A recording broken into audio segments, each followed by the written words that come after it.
Okay, welcome. I am here again with another one of my friends who also happen to be experts in their field, Mr. Tim Freke. And we are going to be chatting today about the shadow and shadow integration, and also Tim's philosophical theory called Emergent Spirituality. I have a book and an online course about shadow integration and the shadow, and Tim has a book and online course about emergent spirituality. So we're going to chat about both subjects individually and together and see what happens. Because one thing I've learned from working with Tim and chatting with him is you never quite know where the conversation goes. And that's why I love having conversations with him, because it feels really authentic. And little insight for those who haven't hung out with Tim socially, he is always philosophizing. Like, I was in the pub with him once, and after that talk we did together in, I think it was in Dublin, and he came to the table carrying drinks. He put them down and went, love. The concept of love, I mean, what's all that about? And then rolled his sleeves up, and I was like, oh my God, he is actually a philosopher. It's not like on-duty philosopher and off-duty philosopher. It's not a job for him. It's a thing. He is a philosopher. So, yes, it's a pleasure to be with a true philosopher, man, who is alive today in these emergingly spiritual times. Tim, pleasure to be with you. How are you? Thank you very much for that lovely intro. Yeah, delighted to be, because I've been thinking for a while about, because obviously I read your book before it came out and we discussed the ideas a fair bit. And I think working with the shadow is so important. I mean, really essential. And I'm interested in how that can be understood with this new philosophy that I'm articulating, which is far too big for us to talk about in all its depth and broadness, but be interesting to focus in on what it says about the psyche. I can remember emailing you a few weeks ago, just off the cuff, going, so, what do you think the psyche is? What's it made of? Dude. And that's kind of where my mind's been going when I think about the shadow. You sent me an email saying, I'm getting so excited, I'm steaming up here. Like, P.S., what do you think the psyche is, Charlie? And I was like, I don't know, dude. Oh my God, that's so huge. But it started cooking my brain. And I was like, right, I'm not answering that email very quickly. And then I couldn't stop thinking about it. I was like, what is it? What is this thing that we call psyche? Does it contain the self, or is it something that creates the illusion of self? Is the psyche itself illusion? Does it have like mass? Is it existent? All this kind of stuff. And I think that's great, because that's a perfect example of one of your philosophizing emails. You sign off with PSs. What do you think the psyche could be? Well, that's what we need. If you're going to look, obviously there's the practical, straightforward, practical stuff you can do with the shadow. But if you want to go into the depth of it to know why you're doing it, what it is, then these questions can become really, really powerful. So the place I start from is actually quite a traditional place, although my place I want to end up is very untraditional. But because it seems to me that the psyche, which is just the Greek for soul, the soul is a non-material element of our identity. And it's where you and I can see your body, you can see this body, bodies are at different ages and different, all that sort of stuff, different places. And then there's this thing we're experiencing also, which is imagination, which is psyche, which doesn't exist in space. It isn't made of matter, but it's where it's where you are Charlie more than anywhere else, and I'm Tim more than anywhere else. And it's the soul. It's what we are. So as our individuality, we are souls. That's what we are. We're psyches. And it's made of what? It's made of images. Yeah. When I look at it, there it is now. I can just be aware of it. In dreams, which is your area of expertise, we go right into the whole domain of psyche. The Tibetan Buddhists, which you obviously have gone deeply into with their understanding of the bardos, is that there's a whole dimension of imagination, of psyche. And what the deep thing, which you said about the self, is whether there's a deeper identity which is non-personal. And as someone interested in deep awakening, I am convinced from my experience that there is. So there's a place where you and I are one thing. And then there's a place where you and I are two things. Mm-hmm. And the deep self, that deep being, is the place where there's one of us. And that's beautiful and interesting. But here, where there's two of us, is also beautiful and interesting. Yeah. And that's where we're psyche or soul. Yeah. As you talked about the psyche there, the image that came to me was dark matter. You know, like dark matter and dark energy, right? I think it's dark matter is 95% of the known universe. Dark energy is 98% of the known universe. So we don't know what 98% of the known universe is, but we know it exists because of its effect on things around it, on that other 2%. And when you were talking there about the psyche, you know, it doesn't have form, it doesn't have shape, and yet we know it's there. It reminded me of that. It's like the dark energy or the dark matter of the mind. It seems to be almost the totality of it. And yet it shows itself in its effect on other things in the mind that we can see rather than showing itself directly. Let me throw in another really important idea in this philosophy of emergent spirituality, which is about time. Mm-hmm. Because I think it's necessary to understand time is necessary to understand everything. Because when I look at the moment, like right now, what I'm experiencing is ever-changing experiences. State the obvious, and that's time. There is a flow of experience happening. Every moment is a new moment, which is emerging. So it seems to me that reality, by its very nature, is this flow of time, a time stream, and that the whole universe, therefore, is actually a process, and everything within it. Although it looks like we think of things as if they exist only in the moment, there really is no isolated moment. There's always a flow of time. So everything is a process. You and I are processes. The psyche is also a process. And processes are made of time. So that we can start looking at time and going, look, time is what everything is made of. And by that I mean that this moment now is made of everything that's ever happened before. It contains within it, implicitly, every single thing that's ever happened, from the Big Bang, through the evolution of the cosmos, through the evolution of the human body, to us learning to speak language, everything, to our meeting for the very first time, to this, everything that's ever happened is implicit in this moment. So the past hasn't gone anywhere. The past exists implicitly in the present. And the present is where everything that has happened that is fixed and formed meets everything that could happen, which is possible, unformed, mystery. You don't know what's going to happen next.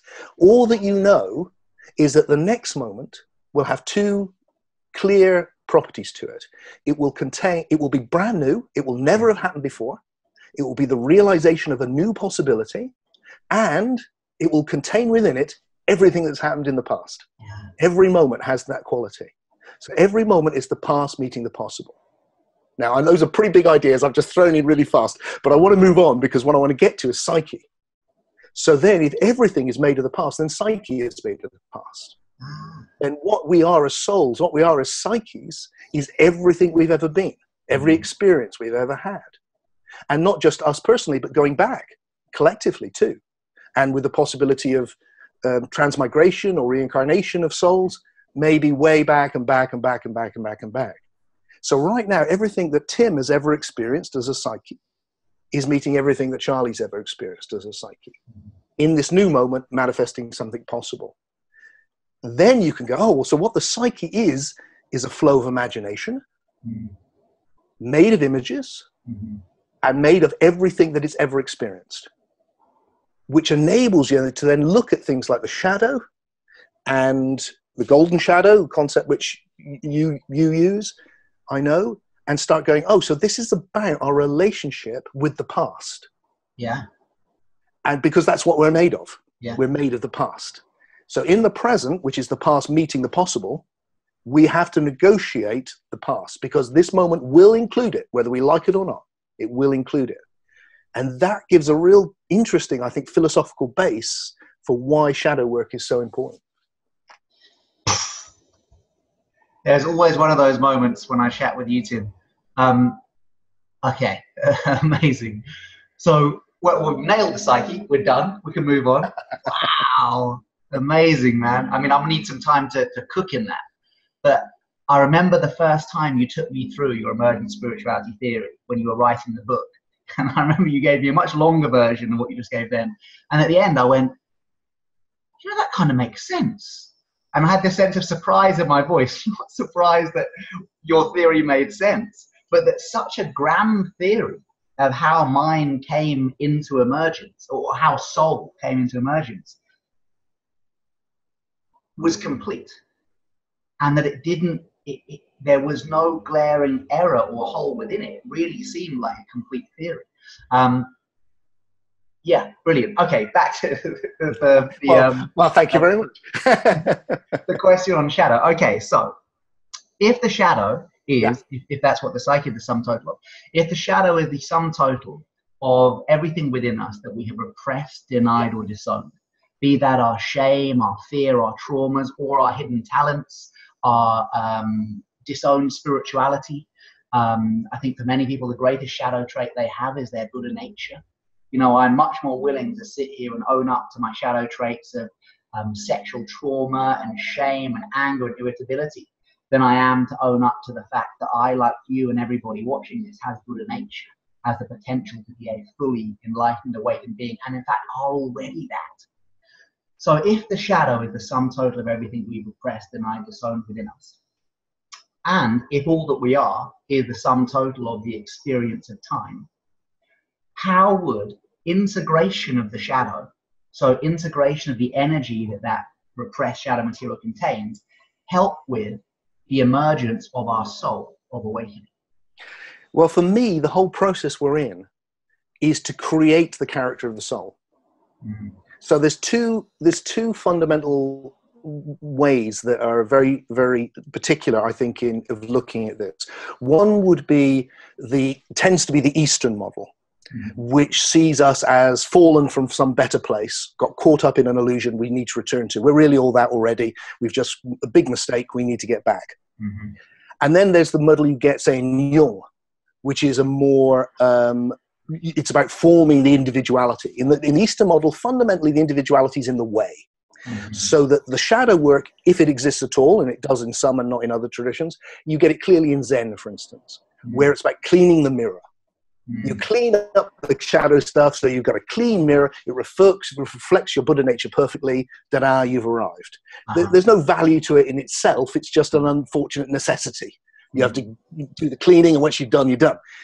With the more progressive versions in, say, in Jung or in various Western traditions, actually the forming of the individual is not a mistake.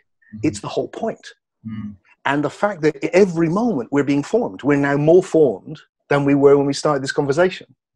Because we're forming. Every experience is forming us. Oh, there we go again. There we go again. Because we are made of our experience. So then it's like, well, how do you choose to form yourself in this process of soul formation, of psyche formation? And part of that is, do you just play out the product of repressing the past, or being controlled by the past, or the habitual problems we have of, suppressing and then being possessed and, oh God, and all of that shame? Or do you actually consciously engage with what Jung and you call the shadow? So my attempt with emergent spirituality is to actually bring the best of those two traditions together. I think they can work, they can be harmonized, although they seem like opposites. So that it's not just about cleaning the mirror to get away. It's actually about forming the soul in a more and more clear and robust way, so that it becomes more conscious, so it can awaken to these depths. And my suspicion is that the shadow, the things we repress, the negative side, is stuff in the past that is less emergent aspects of ourselves. So it's the animal instincts, which in themselves are fine on that level, but if they come onto another level, can make us quite brutal. Yeah. Or egotistical elements in a negative sense, that it's just about me. Well, it's not, it's about all of us, but it's also about me, but it's not just about me. And or things that have sexual stuff, all sorts of things which kind of like have a weight to them. Like the past has a weight like gravity that pulls us back as a passivity.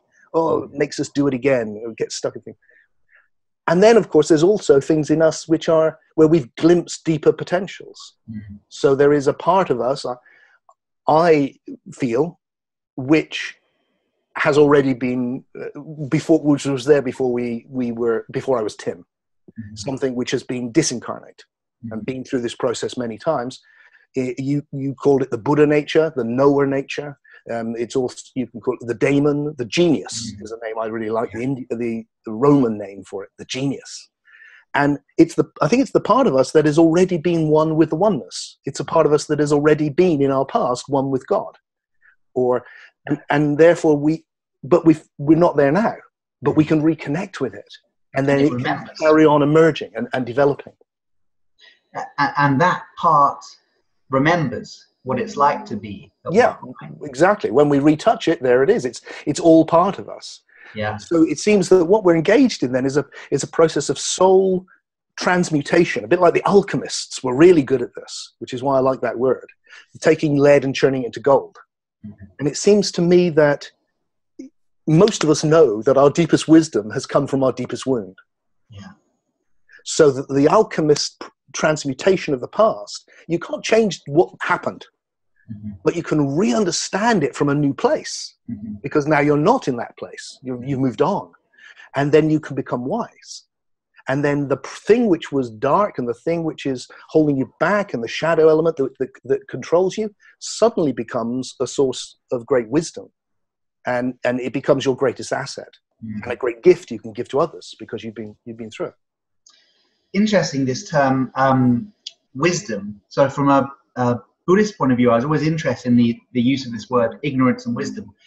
Ignorance not meaning you're uneducated, but meaning not knowing what really is.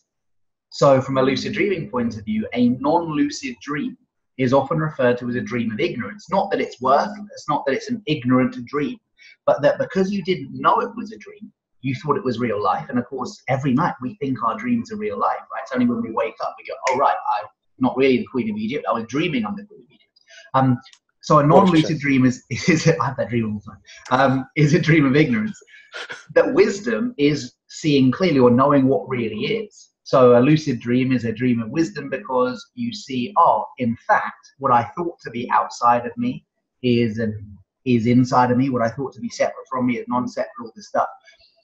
As far as emergent spirituality goes, what is the role that ignorance, not knowing what really is, plays in holding back that emergence, and the role that wisdom, knowing what really is, seeing clearly, plays in aiding that emergence? So from the traditional spiritual point of view, we've fallen into ignorance and we need to return to wisdom. Emergent spirituality is an evolutionary point of view. The basic tenet, again, these are too big to go into now probably, but the basic underlying idea is very simple. It's that this moment right now is the past becoming the possible. It's the formation of new possibilities all the time. Is the simple idea underlying emergent spirituality is everything that has come into form has evolved. Everything, including the bardos, including everything that has a form, which is more than just the formless potentiality, has evolved through this process of existence. So for their ignorance is the less emergent state. It's simple as that. So each generation where it moves on, what we regard as ignorant changes because we've moved on. And for me, as a human being, I hope I can look back on things in the past and go, I've grown from that. I was ignorant then, but I've become wiser now, and I don't see that process ever ending. If you're going to engage with the evolutionary process, you need humility. Above all else, you need to be willing to be a fool and to see those dark places within yourselves and really confront all the stuff that's in the past, which is where we've come from. So the role and then the wisdom, for me, well, I have this kind of idea which I put it together with love. So it's kind of love wisdom, like one thing, the deepest thing. Because it feels like the love is what happens when I wake up to the oneness, which is when I step out of the individual soul and touch this oneness of being. There's this incredible big love, which holds everything. And then the wisdom is, how do I bring that in? How do I live from that? Because how do I, and the seeing clearly that you say it's from the metaphysical level of, like with the dream, is it real or is it a dream? Right down to the nitty-gritty practical stuff of how do you be a good father Is it to be indulgent and loving and everyone love you back? Or is it sometimes to be the person everyone hates, but it's the right thing to do, for instance? Or how do you love an alcoholic? Do you just buy them a drink because they want one? Or do you go, no, and do you cause them pain? The wisdom is only, you only get it through time. You only get it through going around the block, making mistakes, seeing enough shit happen. Yeah. And then, the love is instant. It's like, it's just love. It holds everything together. Yeah. And then the wisdom is hard won through making the hero's journey. Yeah. And for me, what we're on is this process we're in of forming the character of our souls is that hero's journey. And it's not a mistake. And it's absolutely essential. Our lives matter. They really matter, because the whole of the evolution of the universe, 13.8 billion years of this process, has led to the story of Tim and the story of Charlie and the story of each individual who's watching this. And each person will have a soul story, which is just an amazing story if you sat down, even if they just sat in one room. But especially if they just sat in one room for the whole of their life. You'd go, wow, really? That's incredible. I mean, you cannot help. Everyone has this story, this narrative, which is, and it's continuing in every second, and it becoming richer, becoming deeper. Do you feel, when you were writing Soul Story, I wasn't kind of joking. I guess I was half joking when I said it, because I didn't know what your reaction would be. But I think I described it. I said, like, oh, is this like your magnum opus? Is this your life's work? And I thought you'd kind of laugh it off. And you kind of went, yeah, it might be.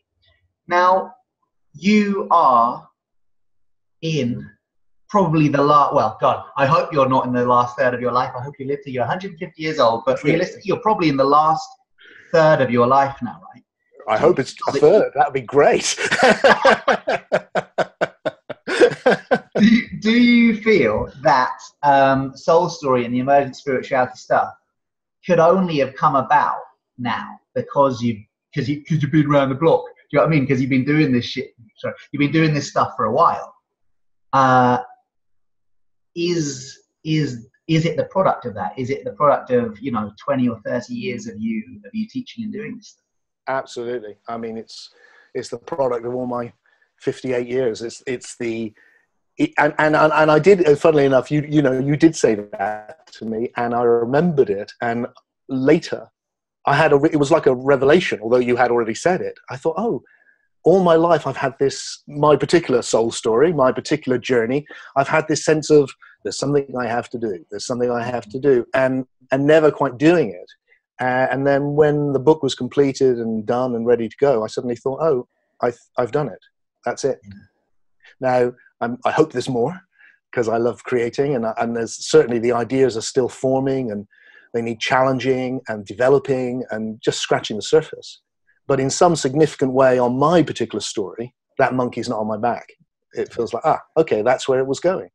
And, Carl Jung, who is relevant because of the shadow, because it's his thing, he said he often found that there was key moments when someone was young where a seed was sown which came to fruition later in their life. And that was the kind of like any story, like a movie, like the movie starts there and it's going there, and then you reach the end, that's where it was going. And like that. And he had that, and I certainly had that, experience where I was very young, which was the seed where all of this came from. And then that feeling of, this is the fruition. Not just the philosophy, really, Charlie, but what I've seen recently is that there's a philosophy, but there's also all the practices which I've been developing to do with how you experience the deep awake state. So it's not just it's actually a whole take on where I think spirituality needs to go, the new form of spirituality that needs to emerge. So it's I really think we need one, and we need it bad, and it's happening. But we need to frame it clearly. So this is my contribution to where it needs to go next. And it needs to bring in all these elements, which I see with what you're doing. It's like there's this huge influence I see in you, obviously, because of your past with Tibetan Buddhism, which is very deep, old tradition, very varied and rich tradition. And then there's like, now you're writing on the shadow. Oh, okay. And dreaming. It's like all of these things. How do they all fit together? Because they do. In actuality, they do. Just look. So how can we understand them as one thing? And that will mean challenging a lot of preconceptions, seeing things in new ways. And hopefully, by integrating all that together, we'll have a better form of spirituality, which can challenge this dead materialism or objectivism, which is so prevalent, and bring in something optimistic and more real, just realistic to our actual human experience, because our actual human experience is magic. Yeah. Truth be told, nearly everyone experiences that, full of meaning and the story. You know, it's like, this is what it is. So what does it mean?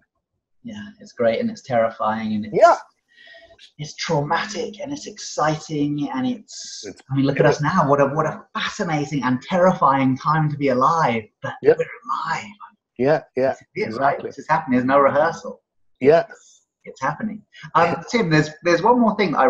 Well, so many more things I want to talk to you about, but I'm aware about keeping this part of our chat anyway to a certain length.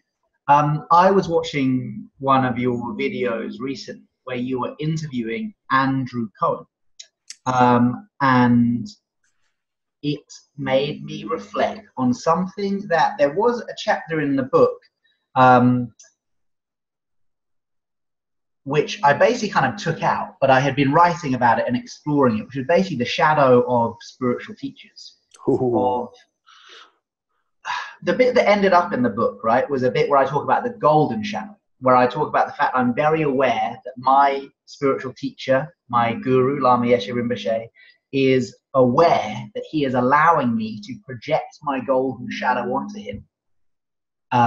And my argument is that any guru worth their salt will just be a mirror and just boom, directly reflect your golden projections back, and nothing will stick. And that actually the problems happen when they are not a mirror and the projections start to stick. When I was watching your video, I thought it was really interesting, and I wanted to ask you, what is your take on the need for spiritual teachers to integrate their shadows and the cost of what can occur when somebody projects their golden shadow onto somebody who's not fully integrated their own? Okay, well, what a great question. My own feeling now is, look, you know, people do great work in all traditions, and I really do respect that. I respect the past, indeed. For the future, my own feeling is we need to leave that all behind. That the time has come, we've reached such a level of individuation in the West especially, and the East is catching up fast, that we need to empower people, not accept their projections. And that when we play out that old, really ancient, I mean, it's a very, very old thing, you know, that method, that we're actually not helping anymore. That really it needs to be just passed straight back. No, it's in you. No, it's in you. And so, I mean, the Zen people were doing this a long time ago. You know, if you see the Buddha on the road, kill him. If you project it onto somebody else, they had their pictures of their masters like this, you know, because it was like, don't see them as anything but, you know, don't, even then it was like, oh, they're crazy wisdom. You know, it's like, oh, no, don't stop it. So my feeling is, look, that whole model's finished. And the danger of it is everywhere. Because if you've been around spirituality for as long as I have, you make there's so much harm caused by the fact that we're creating, putting people on, giving them an authority that no one can have. We do the same thing with God or channeled wisdom or anything. It's like we need to meet as fellow explorers and then learn from people who've got some wisdom. Hurrah! But not absolute. And it has to keep returning to the person, because everyone is on this journey. Everyone, the Dalai Lama, everybody is on a journey. They can't not be. And it's an evolutionary journey. And that evolutionary journey will be constantly about growing. And therefore, there's always things which could be seen as shadow. And as we move on, things which were okay at one time, we're doing this around women right now, for instance, or race, or, you know, things which gender. They weren't a thing, and now they are. Why? We've moved on. So now we can go back to all the great spiritual teachers of the last 100 years and go, oh my God, they had this really outdated. Why didn't Buddha have gender neutral monks and nuns? Exactly. Nuns? Yeah, exactly. And rather than go, look, they were the cutting edge and the leading edge of their time, but that's not absolute. It's not like they arrived. They just took it forward in the evolutionary process.